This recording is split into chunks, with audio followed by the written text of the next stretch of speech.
Welcome to special story. Dandakaranya కొన్ని దశాబ్దాలుగా ఇది నెత్తురోడుతున్న నేల. ఈ అడవిని ఏలిన రాజులు ఎందరో, కానీ వారందరిలో అత్యంత క్రూరుడు, అత్యంత ప్రమాదకారి భద్రతా బలగాలకు సింహ స్వప్నం. అతని పేరే Madvi Hidma. People's liberation guerrilla army battalion number 1 కు తిరుగులేని కమాండర్. అతని తలపై 6 కోట్ల రూపాయల రివార్డు. అతని నేర చరిత్ర 150 మందికి పైగా జవాన్ల రక్తంతో తడిసింది. అలాంటి హిడ్మాను అంతం చేయడమే లక్ష్యంగా కేంద్ర హోంశాఖ అత్యంత రహస్యంగా పకడ్బందీగా ఒక ఆపరేషన్ కు రూపకల్పన చేసింది. దాని పేరే ఆపరేషన్ కగార్.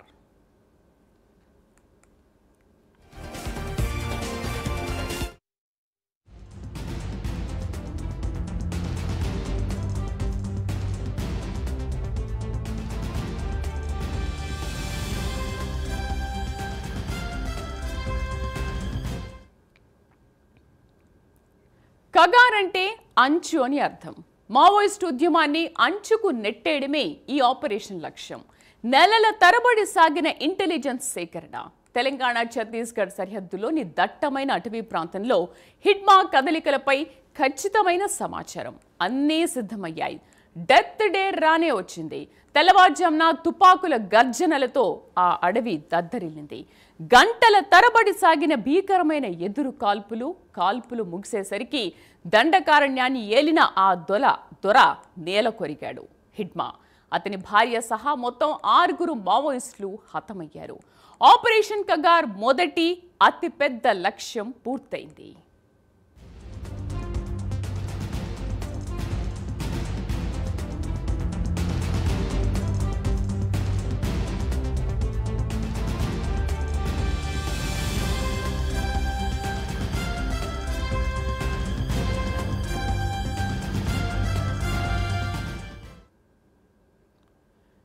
హిడ్మా మరణం అది కేవలం ఒక మావోయిస్టు కమాండర్ అంతం కాదు. అది ఆ బెటాలియన్ కు గుండెకాయ లాంటిది. నాయకుడు లేని సైన్యం చెల్లా చెదురైంది. ఛత్తీస్గఢ్లోని సుక్మా, బీజాపూర్, తెలంగాణలోని భద్రాద్రి కొత్తగూడెం జిల్లాలో భద్రతా బలగాల కూంబింగ్ తట్టుకోలేక ప్రాణ భయంతో మావోయిస్టులు అడవిని వేడటం మొదలుపెట్టారు. కానీ ఆపరేషన్ కగార్ రెండో దశ అప్పటికే మొదలైంది. పట్టణాల్లోకి పారిపోయి వస్తున్న మావోయిస్టులను పట్టుకోవడానికి ఏపీ పోలీసులు ప్రత్యేక బృందాలను రంగంలోకి దించారు. విజయవాడలో మెరుపు దాడులు చేసి ఏకంగా 31 మంది మావోయిస్టులను అదుపులోకి తీసుకున్నారు.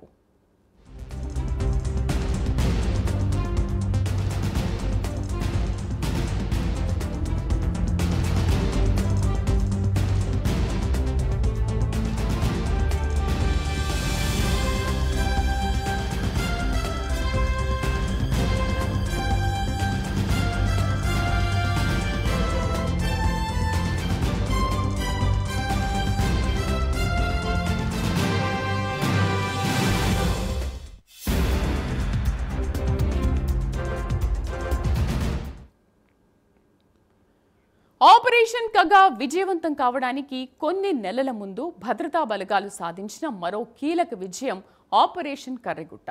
ఛత్తీస్గఢ్లోని కర్రెగుట్ట అటవీ ప్రాంతంలో జరిగిన ఈ భీకర ఎన్కౌంటర్లో భారీగా మావోయిస్టులు హతమయ్యారు. ఇది హిడ్మా బెటాలియన్ను, అతని నెట్వర్క్ను బలహీనపరచడంలో కీలక పాత్ర పోషించింది. ఆపరేషన్ కగార్కు ఇది ఒక బలమైన పునాది వేసింది. ఒకవైపు మావోల ఏరివేత, మరోవైపు అభివృద్ధి మంత్రం. ఇదే కేంద్రం అనుసరిస్తున్న ద్వంద్వ వ్యూహం. మావోయిస్టుల నుంచి విముక్తి పొందిన గ్రామాల్లో మౌలిక సదుపాయాలను యుద్ధ ప్రాతిపదికన కల్పిస్తున్నారు. యువతకు ఉపాధి అవకాశాలు చూపిస్తూ వారిని తప్పుదో పట్టకుండా చూస్తున్నారు.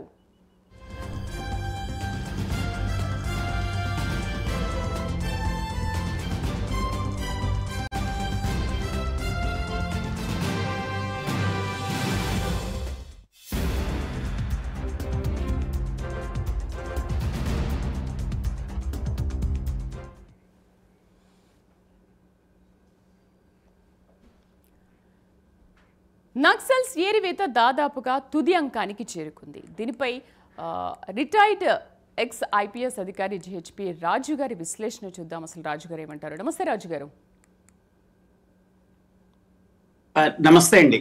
ఆడియో క్లియర్ గా ఉందా? yes ఓకే అండి. రాజు గారు 2003లో నుంచి పోల్చితే 2019 నాటికి నక్సల్స్ ప్రాబల్యం క్రమక్రమంగా తగ్గుతూ వస్తుందని అంటారా? మనం మ్యాప్లో కూడా చూస్తున్నాము. రెడ్ ఏరియాస్ అంతా కూడా 2003లో ఏ విధంగా ఉంది, 2019లో ఏ విధంగా ఉంది అనేది మనం ప్రైమ్ లైన్ స్క్రీన్ పైన ఎక్స్క్లూజివ్గా ఆ విజువల్స్ని చూపిస్తున్నారు. 2019కి వచ్చేసరికి రెడ్ మార్క్ చూస్తుంటే క్రమంగా తగ్గుతూ వస్తున్నట్టుగానే అనిపించింది. సో మీరేమంటారు? అండ్ హిడ్మా గురించి మీ ఒపీనియన్ ఏంటి? ఎందుకంటే హిడ్మా శకం ముగిసింది అంటే ఆల్మోస్ట్ మావోయిస్టు అంతం కానుంది అనే సంకేతం మావోయిస్టులకు వెళ్ళింది అనుకోవాలా? శ్రీదేవి గారు, ప్రైమ్ నైన్కి నేను కంగ్రాచులేషన్స్ చెప్పాలి. ఈ మ్యాప్ మీరు ఎక్కడి నుంచి తీసుకొచ్చారో కానీ చాలా చక్కటి మ్యాప్ కనిపిస్తోంది అనమాట. ఇది అంటే ఒక 2 దశాబ్దాలు అనమాట. 20 సంవత్సరాల్లో ఛత్తీస్గఢ్, మహారాష్ట్ర, ఒరిస్సా ఈ ప్రాంతాల నుంచి వాళ్ళని పూర్తిగా సమూలనంగా అక్కడి నుంచి ఏరి పారేయటం అన్నది ఒక ఒక ఒక ఏంటంటే ఒక మ్యాసివ్ ఆపరేషన్ అండి. అది మీరు చక్కటి ఈ మ్యాప్లో ఎందుకు చూపించారు అంటే, ఇప్పుడు ఆంధ్ర, ఒరిస్సా, తర్వాత ఛత్తీస్గఢ్ సదరన్ పోర్షన్లో ఉన్నవి మాత్రమే అక్కడ ఈ హిడిమా అడ్డా అన్నమాట. అది అక్కడ ఎందుకు ఇప్పటికి కూడా ఉంది అంటానికి కారణం, అక్కడ అసలు రోడ్స్ లేవు. మా సెక్యూరిటీ ఫోర్సెస్ లోపలికి వెళితే వాళ్ళు 24 గంటల కంటే ఉండలేరు, అక్కడ వెహికల్స్ వెళ్ళవు. అందుకని ఆ రెడ్ మీరు చూపించింది 21, 22 అది కరెక్ట్ అండి. ఇప్పటికీ కూడా కొంచెం ఇన్ఫ్లుయెన్స్ ఉంది, కానీ ఇది కూడా అంతమైపోతుంది. హిడిమా మీద నేను 2019-20న ఛత్తీస్గఢ్లో నేను IGCRPFగా పనిచేశాను. అదొక చక్కటి అవకాశం అనమాట నాకు గవర్నమెంట్ ఆఫ్ ఇండియా ఇచ్చింది, సిఆర్పిలో ఐజీగా. అప్పుడు నేను నా మొట్టమొదటి టార్గెట్ ఏంటి అంటే హిడిమా. అసలు ఈయన వ్యక్తిత్వం ఏమిటి, ఈయన బ్యాక్గ్రౌండ్ ఏమిటి, వీళ్ళ మదర్ని, వీళ్ళ ఫ్యామిలీని నేను కలవడానికి ప్రయత్నం చేశాను. ఏంటి, ఒకే సందేశం పంపించడం కోసం, ఏంటి, సరెండర్ అవ్వమనండి. రీహాబిలిటేషన్ చక్కటి package government of India announce చేసింది, స్టేట్ గవర్నమెంట్ కూడా అన్నది. అంటే సరెండర్ అండ్ రీహాబిలిటేషన్ అన్నది గవర్నమెంట్ ఆఫ్ ఇండియా పాలసీలో సైద్ధాంతికంగా ఒక చక్కటి అవకాశం ఇలాంటి వాళ్ళకి. అది ఉపయోగించుకుంటారు అన్న ఒక సదుద్దేశంతో అప్రోచ్ అవ్వడం జరిగింది. కాలం హింసను నమ్ముకున్న వాళ్ళు, శ్రీదేవి గారు, హింసా మార్గంలో ఉన్న వాళ్ళు హింస ద్వారానే పోతారు. అది మన బిన్ లాడెన్ అవ్వచ్చు, లేకపోతే వేలుపిల్ల ప్రభాకరన్ LTT గురించి మనకు తెలుసు, లేకపోతే ఈ వీరప్పన్, ఆ స్మగ్లర్ వీరప్పన్, వీళ్ళందరూ హింసా మార్గాన్ని ఎంచుకున్న వాళ్ళు హింస ద్వారానే వెళ్ళిపోతారు. ఇది నిజం. హిడ్మా అనేది వాడికి అసలు అంటే ఎడ్యుకేషన్ లేదు. కానీ రాజుగారు, హిడ్మా గురించి ఇంత క్రూరంగా వింటున్నాము అని అంటే 150 మంది ఆయన లెక్కలో ఉన్నారు అంటే అసలు హిడ్మా ఎందుకంత డేంజరస్ అనుకోవాలి? సో మీరు కూడా మాట్లాడారు 2019-20 ఆ మధ్యకాలంలో కూడా నేను వాళ్ళ అమ్మగారిని కలిశానని చెప్పేసి. ఏంటి అప్పుడు మీరు లొంగిపోవాలి అని అనుకున్నప్పుడు వాళ్ళ నుంచి వచ్చిన సమాధానం ఏంటి అసలు? అస్సలు వాళ్ళు తయారు కాదు. వీళ్ళు ఏంటంటే అండి, చాలా మంది ఈ తలకాయ అనమాట. ఈ మావోయిస్ట్ ఆర్గనైజేషన్ కి సెంట్రల్ కమిటీ అని ఒకటి ఉంటుంది, అది బ్రెయిన్, వాళ్ళ థింక్ ట్యాంక్ అనమాట. ఆ థింక్ ట్యాంక్ ఇంటాక్ట్ గా ఉన్నంత వరకు సైద్ధాంతిక పరంగా అది కంటిన్యూ అవుతూనే వచ్చిందనమాట. మనకి ఈ హిడ్మా దేంట్లో ఉండేవాడు, సెంట్రల్ కమిటీలో ఉంటూ మిలిటరీ వింగ్కి ఇన్ఛార్జిగా ఉండేవాడు. ఎందుకు అంటే ఏంటి, తన దగ్గర మిలిటరీ పవర్ ఉంది. తర్వాత అతను అక్కడ పుట్టి పెరిగాడు, పువర్తి అనే విలేజ్ లో పుట్టి పెరిగాడు. అక్కడ తనకి అంగుళం తనకి అసలు సెక్యూరిటీ ఫోర్సెస్ ఎలా వస్తాయి, సెక్యూరిటీ ఫోర్సెస్ ఎక్కడ రెస్ట్ తీసుకుంటాయి, సెక్యూరిటీ ఫోర్సెస్ ఎక్కడ కూర్చొని భోజనం చేయటం కానీ మంచినీళ్ళు తీసుకోవడం కానీ అతనికి క్షుణ్ణంగా మన ఇంచు బై ఇంచు అతనికి తెలుసు ఆ ఏరియా. అందుకని అతను ప్లాన్ చేశాడు, హిడ్మా ప్లాన్ చేశాడు అంటే సర్వైవ్ అయి రావటం అనేది చాలా కష్టం అండి. ఒక ఏరియాలో హిడ్మా ఉన్నాడు అని సెక్యూరిటీ ఫోర్స్ ఇంటెలిజెన్స్ వర్గాల ద్వారా కబురు వస్తే సెక్యూరిటీ ఫోర్సెస్ ఎన్నో ప్రికాషన్స్ తీసుకొని ఆ ఏరియాకి వెళ్తారు. ఎందుకంటే ఇతను రాటు తేలాడు అనమాట. అంటే ఒక ఆపరేషన్స్ లో ఇతను ట్రైబల్ బాయ్, తర్వాత అక్కడే పుట్టి పెరిగాడు, ఏరియా తెలుసు, అడవి తెలుసు, ప్రజలు తెలుసు, ఇన్ఫర్మేషన్ ఉంది, మా గురించి పూర్తిగా తెలుసు అతనికి. తర్వాత మా అలవాట్లు ఏమిటి అంటే సెక్యూరిటీ ఫోర్సెస్ అలవాట్లు ఏంటి, అతనికి క్షుణ్ణంగా పూర్తిగా తెలుసు. కాబట్టి అతనికి నల్లరి మీద బండి లాంటిదండి, నడక లాంటిది, అతనికి అనాయాసంగా కొట్టేసేవాడు అనమాట. 2010లో దాదాపుగా 80 మంది సిఆర్పి జవాన్లని, అంటే ఒక కంపెనీ అంటాం మేము, మొత్తాన్ని ఎంత ఎంత ఘోరంగా చంపించాడు, దగ్గరుండి చంపించాడండి. ఎక్కడైతే రోడ్ కన్స్ట్రక్షన్ జరుగుతుందో అక్కడ హిడ్మా వచ్చేవాడు. అతనికి తర్వాత ఈ మావోయిస్టులకి రోడ్స్ కనెక్టివిటీ అంటే నచ్చదు. 2, ఎలక్ట్రిసిటీ అంటే వద్దు అంటారు, మొబైల్ కనెక్టివిటీ వద్దు, బస్సు సర్వీస్ వద్దు, రావటానికి వీలు లేదు. నా అనుభవంలో చెప్తున్నాను శ్రీదేవి గారు. రాజు గారు, దానికి సంబంధించిన ఇమేజెస్ కూడా మనం చూద్దాము మరి కాసేపట్లో. ఒకసారి హిడ్మా గురించి మీరు పూర్తి విశ్లేషణ అంటే ఏం చెప్తారు? ఎందుకంటే టార్గెట్ ఇచ్చిన కేంద్ర హోంశాఖ మంత్రి అమిత్ షా ఇచ్చిన టార్గెట్ కంటే ముందే 12 రోజుల ముందే హిడ్మాని అంతం చేశారు అంటే మామూలు విషయం కాదు. హిడ్మా గురించి మీరు చెప్తుంటే అసలు ఇంత క్రూరుడా అని అనిపిస్తుంది.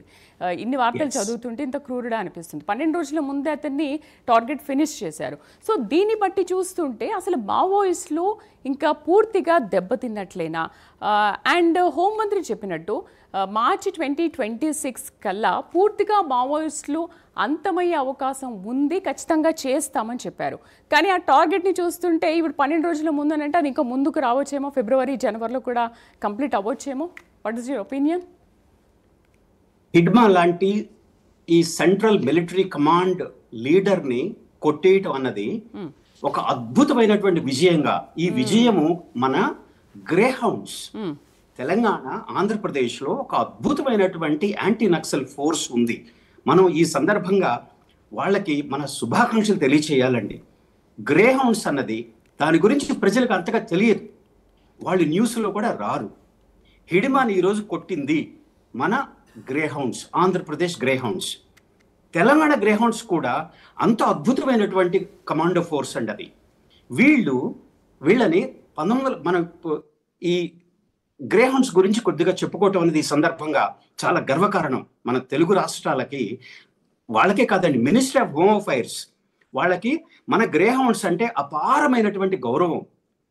ఎందుకంటే 1989లోనే అప్పటి స్వర్గీయ ఎన్టీ రామారావు గారు చీఫ్ మినిస్టర్గా ఉన్నప్పుడు, మన ముఖ్యమంత్రిగా ఉన్నప్పుడు, ప్రకాశం జిల్లాలో ఈ నక్సల్ వాది వాళ్ళు అక్కడ భూస్వాముల్ని దారుణంగా చంపారు.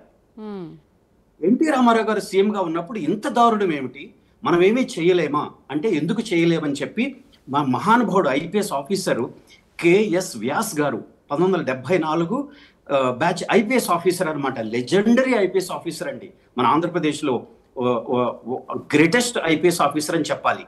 పంజాబ్లో టెర్రరిజాన్ని ఢీకొట్టి సమూలంగా నాశనం చేసిన కేపీఎస్ గిల్ ఎలాగో, వీరప్పన్ని మట్టు పెట్టినటువంటి కె విజయ్ కుమార్ గారు ఎలాగో, ఆంధ్రప్రదేశ్ గ్రేహౌండ్స్కి మన కేఎస్ వ్యాస్ గారు అలాంటి వ్యక్తి. 1989లో ఎన్టీ రామారావు గారిని ఒప్పించి దాదాపుగా 100 కోట్ల బడ్జెట్ తోటి గ్రేహౌండ్స్ని మహానుభావుడు తయారు చేస్తే ఈ రోజుకు కూడా వారిని కేఎస్ వ్యాస్ గారిని మనం గుర్తు చేసుకోవాలి. ఆ మహానుభావుడు వదిలేటువంటి ఆయన లెజెండ్ అండి. ఆయన క్రియేట్ చేసినటువంటి గ్రేహౌండ్స్ వల్లనే హిడ్మాని తుదముట్టించగలిగారు. హ్యాట్స్ ఆఫ్ టు గ్రేహౌండ్స్ అండి. రాజు గారు, పేదల అభ్యున్నతి ధ్యేయం అంటూ తుపాకీ పట్టిన నక్సల్సా దిశగా ఏమైనా అభివృద్ధికి పని చేశారా? తమ సొంత ప్రాబల్యమైనా పెంచుకున్నారా? అయితే ఇంకొకటి ఇప్పుడు మనం ప్రైమ్ లైన్ స్క్రీన్ మీద ఒక మహిళ ఫోటో కూడా మీరు చూస్తున్నారు. పేదరికంలో మగ్గుతున్న 3 పిల్లల తల్లి ఆమె నక్సలైట్ ప్రాంతంలో నివసిస్తోంది. నక్సల్స్కు అభివృద్ధి పట్టదు, పేదరికమే మిగులుతుంది అనడానికి ఈ మహిళ దీని అసలు నక్సల్స్ అభివృద్ధి కోసం పనిచేశారా ఏమంటారు? అంటే వాళ్లకు అభివృద్ధి అనేది పట్టదా? మీరు స్టార్టింగ్లో వెరీ స్టార్టింగ్ చెప్పారు, రోడ్లు వేసినా కూడా విద్యుత్ ఉన్నా కూడా అవేవి వాళ్ళకి ఇష్టం ఉండదు, దాన్ని ఏ విధంగానే నాశనం చేయాలని అనుకుంటారు కదా. సో పేదరికం గురించి మీ ఒపీనియన్ ఏంటి? మీరు ప్రైమ్ 9కి నేను నా శుభాకాంక్షలు అండి. ఈ తల్లి ఫోటోను చూపించి ఈ తల్లి యొక్క మీరు పంపించిన దానికి కొద్దిగా మాకు సహాయం చేయండి, ఈవిడి గురించి డీటెయిల్స్ తీసుకోమని అంటే నేను నా ఇంటెలిజెన్స్ వర్గాల ద్వారా ఈ తల్లి గురించి నేను తీసుకున్నాను ఇన్ఫర్మేషన్. ఈవిడ పువర్తి విలేజ్ నుంచి పువర్తి ఎవరిది? ఈ హిడ్మా విలేజ్. ఆవిడకి 3 పిల్లల తల్లి ఈవిడ. పేదరికంలో మగ్గిపోతుంది. ఆ కాలు చూసారా మీరు? కొంచెం చూపిస్తే ఆ కాలు పాపం ఒక చెట్టు విరిగి పడి ఆ తల్లి కాలు కోల్పోతే, నువ్వు పోవర్తి వదిలి వెళ్ళటానికి వీలు లేదు, నీకు మేమే మెడిసిన్ ఇస్తాము అని అంత క్రూరంగా ఆ తల్లి భయపడిపోయి బయటికి రాలేదు అసలు. పాపం అది హీల చూడండి ఆ కాలు. ఆ విషయం అక్కడ లోకల్ పోలీసులకు తెలిసి ఆ తల్లిని బీజాపూర్ సివిల్ హాస్పిటల్కి తెప్పించారండి. ఏదో ఏంటి మీలాంటి మంచి వాళ్ళు గుడ్ సమరిటన్ కొంతమంది ఆవిడకి ఈ ప్రోస్టేట్ లింబ్ ఇద్దాము అని చెప్పి దానికి ఆపరేషన్ చేయాల్సి వచ్చింది. ఆ తల్లి బీజాపూర్ సివిల్ హాస్పిటల్కి తీసుకొస్తే మీరు నమ్మలేరండి, ఆవిడకి డాక్టర్స్ చూసి ఈ ఆపరేషన్ చేయాలంటే బ్లడ్ టెస్ట్ చేయాలి అన్నారు. బ్లడ్ టెస్ట్ చేస్తే శ్రీదేవికి మీరు నమ్మలేరు, ఆవిడ హ్యూమోగ్లోబిన్ 3 ఉంది. 13 ఉండాల్సింది 3 ఉంటే డాక్టర్స్ హతాశ అయిపోయి మేము ఇప్పుడు ఆపరేషన్ చేయలేము, ఆవిడికి కొద్దిగా మీరు ఫ్లూయిడ్ ఇవ్వండి అని చెప్పి పళ్ళు ఫలాలు ఆవిడకి పెట్టడం మొదలు పెడితే ఆవిడ చనిపోయారు. మీరు నమ్మగలరా? ఎందుకంటే ఆవిడ డైజెస్టివ్ సిస్టమ్ అక్కడ దాన్ని కూడా అరాయించుకోలేనంత పేదరికంలో మగ్గింది. ఈ నక్సలిజమే దీనికి కారణం. వాళ్ళకి అభివృద్ధి అక్కర్లేదు. అభివృద్ధి అంటే ఏం లేదండి, రోడ్లు అక్కర్లేదు, వెహికల్స్ అక్కర్లేదు, బస్ సర్వీస్ అక్కర్లేదు, మనుషులు చనిపోయినా కూడా అవసరం లేదు కదా. ఇప్పుడు ఆమెను అసలు ఎదగనీయకుండా అలా చేశారు, చివరికి చనిపోయిందంటే కారణం కూడా వాళ్లే కదా. ఈ తల్లికి ఉన్నటువంటి 3 పిల్లలు ఏమైపోయారో తెలియదు. ఈ తల్లికి ఒక అమ్మ ఉన్నారనమాట. ఆ బాధ్యత అంతా ఆవిడ ఏమైపోయారో మాకు తెలియదు అసలు. ఎవరైనా సరే ఈవిడికి సహాయం చేయాలని వెళితే వాళ్ళని పోలీస్ ఇన్ఫార్మర్లుగా వాళ్ళని ముద్ర వేయటం, ప్రజా కోర్టులో అతి క్రూరంగా శిక్షించడం హిడ్మా చేశాడు. కాళ్ళు తీసేయటం వాళ్ళకి. నువ్వు పోలీస్ ఇన్ఫార్మర్, ఎవరైనా ఒక విలేజరు పోలీస్ ఇన్ఫార్మర్ అన్న మరుక్షణం ప్రజా కోర్టు అంటాడు అంతే. ప్రజా కోర్టులో అతి క్రూరంగా. నాకు అర్థం కాదు ఏంటంటే ఈ హ్యూమన్ రైట్స్ గురించి వీళ్ళందరూ చాలా చాలా ఎన్జిఓస్ ముందుకు వచ్చి పోలీసుల మీద పడి అక్కసి వెళ్ళగక్కుంటూ ఉంటారు, మీకు హ్యూమన్ రైట్స్ పట్టవా అని. అయ్యా హ్యూమన్ రైట్స్ మాకెలాగో ఆ వాడికి కూడా ఉంటాయి, ఆ హిడ్మాకి ఆ నక్సల్ లీడర్స్ కూడా ఉంటాయండి. మీరు న్యూట్రల్ గా ఉండండి. మేము హ్యూమన్ రైట్స్ వైలేట్ చేస్తే మమ్మల్ని అనండి, వాళ్ళనని ధైర్యం కూడా మీరు చూపించినప్పుడు మీరు న్యూట్రల్ గా ఉన్నట్టు. ఇలాంటి నేను 1920లో చూశానండి. ఎంత పేదరికం అంటే స్కూల్స్ నడవవు, బస్ సర్వీస్ లేదు, రోడ్లను బాంబులు పెట్టి పేల్చేశారు. అందుకని ఏం చేశారు, ఈ సిఆర్పిఎఫ్ అంటే సెంట్రల్ రిజర్వ్ పోలీస్ ఫోర్స్ అన్న మన సెంట్రల్ బలగాలని గవర్నమెంట్ ఆఫ్ ఇండియా ఈ ఇంటీరియర్ ఏరియాస్కి పంపించి మీరు రోడ్ల నిర్మాణ కార్యక్రమంలో మీరు సెక్యూరిటీ ఇవ్వండి. రాజుగారు ఇప్పుడు మనం స్క్రీన్ లో కూడా చూస్తున్నాము రోడ్లు అంటే ఇవి కాస్త బాగానే ఉన్నాయి రోడ్లు. మనం ఇంకొక ఇమేజ్ లో కూడా రోడ్లు చూపిద్దాము. నక్సల్స్ ప్రభావిత ప్రాంతాల్లో రోడ్లు వేయాలన్నా కూడా ఆటంకాలు ఎదురవుతాయి. మీరు అంతకుముందు మాట్లాడారు, ఆ మాటకు వస్తే రోడ్డు నిర్మాణానికి నక్సల్స్ వ్యతిరేకము, అక్కడ ఒకవేళ రోడ్డు నిర్మాణం చేపట్టినా కూడా బాంబులు పెట్టి పేల్చేస్తారు, ఒకవేళ అలా ఉన్నా కూడా ఇష్టం ఉన్నట్టుగా తవ్వేస్తారు, విద్యుత్కి అంతరాయం కలిగిస్తారు, అక్కడ ఎవరు అభివృద్ధి చెందొద్దు, అక్కడ ఏమీ జరగొద్దు అని అంటే వాళ్ళ ఇన్ఫర్మేషన్ బయటికి ఎక్కడ తెలుస్తుందో అని చెప్పేసి వీటన్నిటికీ ఆటంకాలు వ్యతిరేకంగా ఉంటారంటారా? వాళ్ళకి ఎలాంటి డెవలప్మెంట్ వచ్చిన మరుక్షణం పేద ప్రజలు వాళ్ళ మాట వినరు, వాళ్ళకి అది ఇష్టం లేదు. రోడ్డు వచ్చిన మరుక్షణం బస్ సర్వీస్ వస్తుంది, ఆటో సర్వీస్, రిక్షా సర్వీస్ మొదలవుతుంది. విలేజెస్ ఏం చేస్తారు, ఆ విలేజ్ లో పండినటువంటి ఫారెస్ట్ ఆ తెందు లీవ్స్ కానీ ములగాకులు కానీ ఏదో దొరుకుతాయి కదా, తేనె కానీ, దాన్ని బజారుకు తీసుకొస్తారు. వాళ్ళ జీవన ఉపాధి అన్నమాట అది. వెళ్ళటానికి వీల్లేదు, మేమే కొంటాము, మాకే అమ్మాలి.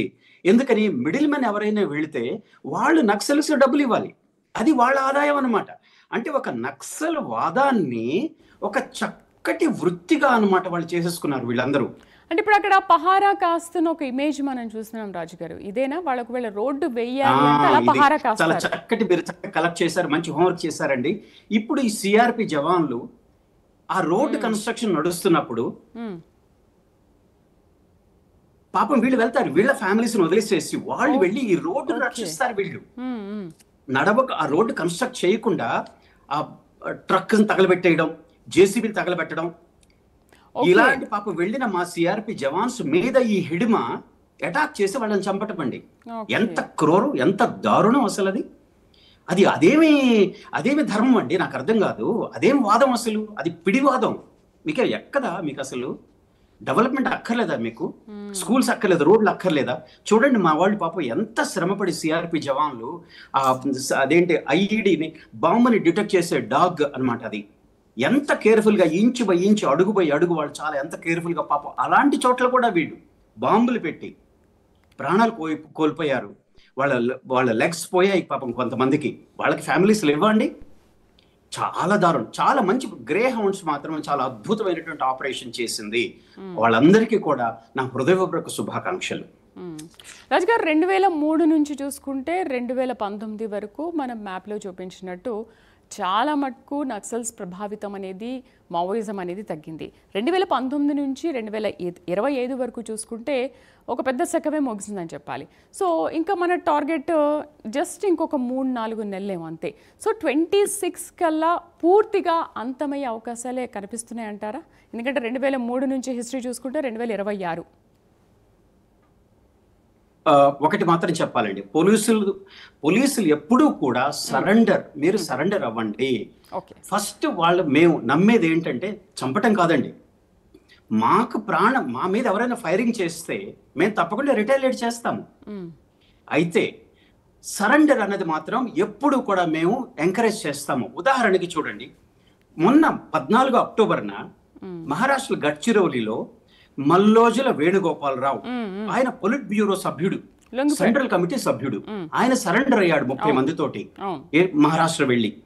అలాగే 17 అక్టోబర్న తక్కలపల్లి వాసుదేవరావు, ఇతను కూడా సెంట్రల్ కమిటీ సభ్యుడు, ఇతను బాంబుల తయారీలో నైపుణ్యం ఉన్న ఇతను సరెండర్ అయ్యాడు జగదల్పూర్లో.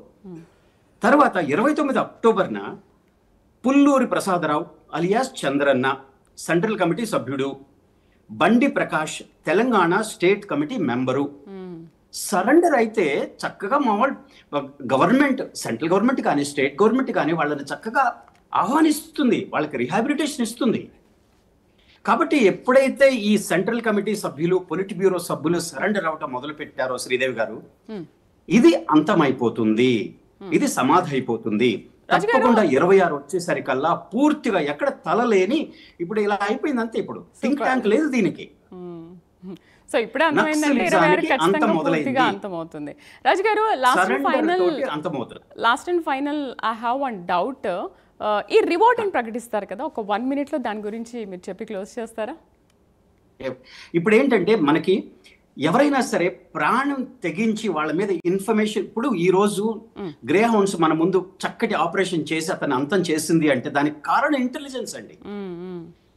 ఇంటెలిజెన్స్ అనేది ప్రాణం. అందుకని వ్యాస్ గారు మళ్ళీ గ్రే హౌండ్స్ తయారు చేసి దాంతోపాటు ఇంటెలిజెన్స్ లేకపోతే మీరు ఎలా చేస్తారు అని చెప్పి మన స్పెషల్ ఇంటెలిజెన్స్ బ్యూరోని SIB ఒకటి తయారు చేశారు.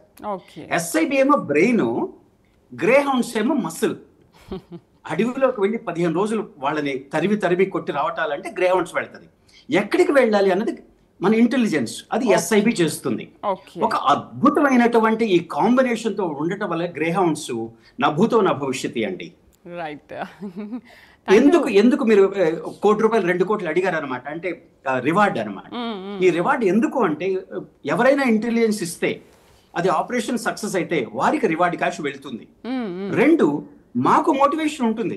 Commando constables, grey hounds constables వెళ్ళి ప్రాణానికి తెగించి వాళ్ళు హిడ్మాతో పోరాడి వాడిని మట్టు పెట్టిస్తే 1 కోటి రూపాయలు చాలా తక్కువ అండి. లేదు అనుకోండి, సపోజ్ ఈయన మల్లోజులు సరెండర్ అయ్యారు, సరెండర్ ఆయన మీద సపోజ్ 1 కోటి రూపాయలు ఉందనుకుందాం, ఆ అమౌంట్ మీరే తీసుకోండి. సరెండర్ అయ్యి ఆ రివార్డుని వారికే ఇచ్చి మీరు బిజినెస్ మొదలు పెట్టండి అంటారు. అందుకే రివార్డ్ అండి.